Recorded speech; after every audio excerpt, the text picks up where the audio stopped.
Laníž je od letošního roku uznanou zemědělskou plodinou, takže si ho můžeme pěstovat klidně doma. Richarde, můžu si ho v klidu vypěstovat doma? No jestli v klidu, to nevím, ale můžete se o to určitě pokusit. Laníže vůbec nejsou jednoduchý na pěstování a v tom je odražena i jejich cena. Kilo laníže burgundského, na který se specializujeme, stojí například kolem 15 000, ale dá se koupit třeba i za 42 000. Představte si, že jsem obyčejný zahrádkář a představuji si, že si to koupím někde stejně jako rajče a zasadím si to do zahrádky a pak si budu sklízet laníže. Krásná představa, nicméně je tam několik ale. Laníž potřebuje obsah volného vápníku v půdě. V okamžiku, kdy ho tam nemá, vůbec se nebude rozrůstat mycelium a představa zůstává lichá. Mycelium to je to mycelium podhoubí. podhoubí, ano, přesně tak. Tak to je naprosto zásadní podmínka. Další podmínka je, že za rok ho tam nebudete mít určitě. Můžete třeba na lístce, kterou tady konkrétně pro ukázku máme, tak můžete uvažovat o tom, že nejdříve by se, když se to podaří, tak první laníže by se mohly objevit 5. rokem. Ale většinou ta lístka třeba jde do síly až v 6., 7. roce. Na habrech třeba je to ještě posunutý na 8. rok a dokonce u dubů je to až mezi 10. a 15. rokem. Ono to souvisí s tím, že vlastně ta houba, ten laníž, kamarádí s tím stromečkem. A ten strom dává té houbě cukry z fotosyntézy a ta houba naopak jako na oplátku sbírá třeba fosfor a stopové prvky a dodává to té rostlině. A ta rostlina musí vyrůst do nějaké velikosti, aby mohla dodávat zajímavý cukry tomu podhoubí. A to podhoubí mohlo dospět a dojít k názoru, že by chtělo vytvářet laníže. Ale potom tedy, pokud vy jste mluvil o habru nebo teď o lísce, ano. Tak tu lísku budu pěstovat tak, jako bych pěstovala klasickou lísku? Budu se o ní starat stejně? Velmi podobně. Tam rozdíly třeba u té lísky je, že hodně pěstitelů samozřejmě ve světě i řešilo to, že by bylo ideální ze zhora získávat oříšky a ze zdola laníčky. A vědecký výzkum tohle vyvrátil, že to jde trošičku proti sobě. Zatímco je na lískách, jestli si dobře pamatuju, takový ten nejznámější škůdce nosatec, tak ten vlastně funguje tím způsobem, že vždycky vyhodí ty larvy, které přezimují vlastně v tom listí, to znamená, že pěstitelé oříšku vyhrabují listí a snaží se ho odstranit. Naopak pěstitelé lanížů potřebují, aby se do té půdy dostala organika, to znamená, to listí se tam nechává nebo naopak se dokonce zapravuje do té půdy. Takže nějaké odlišnosti tam jsou, ale jinak je to velmi podobné. Potřebujeme prostě pořídit to, aby vzniklo nějaké zastínění. Laníž burgundský je vlastně laníž lesního charakteru, kde potřebuje takovýto zapojení těch stromečků a tam, aby byl ten stín a ta vlhkost. Zpátky k těm sazeničkám. Já si tedy nemůžu koupit nějaká semínka laníže a nasypat si je do záhonku někam ke stromečku. Musím si koupit stromeček, který už je má na sobě nějak nasazený. To je velmi dobrá otázka. Ano, tam ten stromeček, ty jeho kořeny jsou naočkovány poměrně velmi složitým způsobem, který se vyvíjel i v zahraničí třeba několik desítek let. Tak jsou naočkovaný myceliem, tím podhoubím toho laníže burgundského. A my vlastně musíme docílit podmínky pro to, aby to podhoubí se rozrostlo na těch kořenech a potom, jak jsem říkal, dospělo do určitého stádia zralosti nebo dospělosti, chcete-li, ale rozhodlo se, že bude tvořit ty laníže.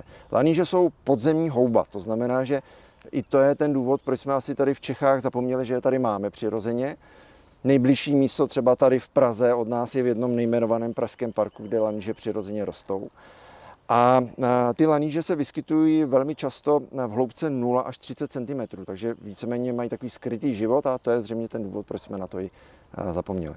No já myslím, že jsme i zapomněli, že to není tak jednoduché, jako když jdu na houby, vidím houbu, seberu a sním, ale já na to potřebuji nějaký to prasátko. Určitě, tam s prasátkem se určitě hodně dříve laníže vyhledávali, nicméně postupem doby se zjistilo, že výhodnější je daleko pes a laníž tak je jako zřejmě jediná houba na světě nebo plodina se loví, nikoli sbírá. A ten zážitek skutečně toho lovu na velkých lanížárnách je velmi jako realistický k tomu standardnímu lovu. Akorát ten laníž opět má nějaký specifikum a to, že jsou tam všichni spokojení. To znamená, páníček je spokojený, že má toho laníže, který ho potom nakonec může skonzumovat. Pes dostane od pánička pamlsek a má radost, že samozřejmě páničkovi udělal radost. No a zřejmě asi jako v jednom mála z případů je tady spokojená i ta oběť, ten laníš, protože laníš vlastně všechno dělá pro to, aby byl uloven. On provoní tu půdu a vlastně si takhle objednává odvoz. V přírodě to funguje tím způsobem, že třeba přiběhne divočák, sežere ho a kulantním způsobem ho třeba popoveze 2-3 kilometry a tam ho vyloží. Když teda budu sledovat nějakého divočáka, který zrovna stěhuje již snězeného laníže a podaří se mi v lese nějakého laníže najít, můžu si ho sebrat? Tak určitě ne, protože laníš burgundský je v přírodě u nás přísně chráněn, takže takový sběr by vás stál třeba 50 000 korun zhruba.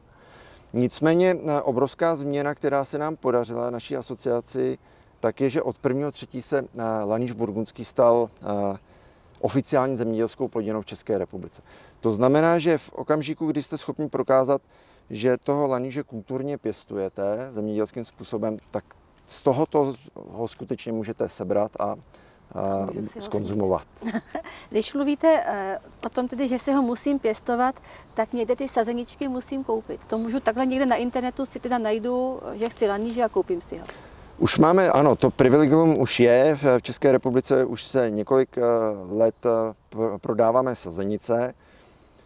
Unikum České republiky je, že zřejmě jako stále jediný na světě my prodáváme sazenice, které geneticky testujeme. To znamená, že na této sazenici, konkrétně na té vaší taky, když má tady ten emblém a na tom geneticky testováno, tak to znamená, že genetickým testem jsme prokázali, že je tam přítomný laníš. To unikum je v tom, že to umíme jako jediný na světě. Takže ostatní sazenice, tam se dozvíte to, že ta sazenice byla oočkována tím lanížem, ale nemáte tam tu záruku, že se to skutečně povedlo. A ono se to často nepovede. Takže vlastně si objednám geneticky testovanou sazenici a dostanu tohle.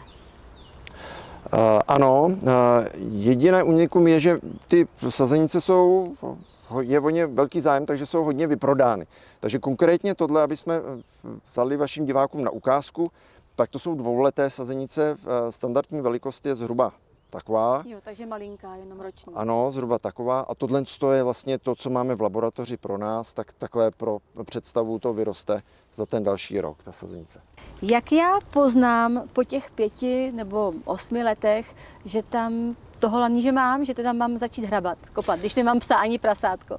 Tak potom musí posloužit váš čichový orgán a skutečně centimetr po centimetru líst nad povrchem a snažit se ucítit vůni.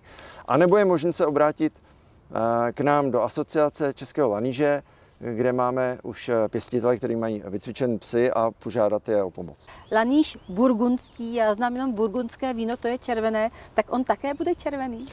Laníž burgundský je černý, máme černé a světlé laníže a tohle je skutečně zástupci té skupiny těch černých lanížů. Takže nakoupit jenom geneticky testovaný, sazenici u někoho, kdo to umí, no a pak uvidíte po 5, 8 a nebo 10 letech. Podle druhu stromu. A podle toho, jak šikovného budete mít psa, jestli jste je vypěstovali.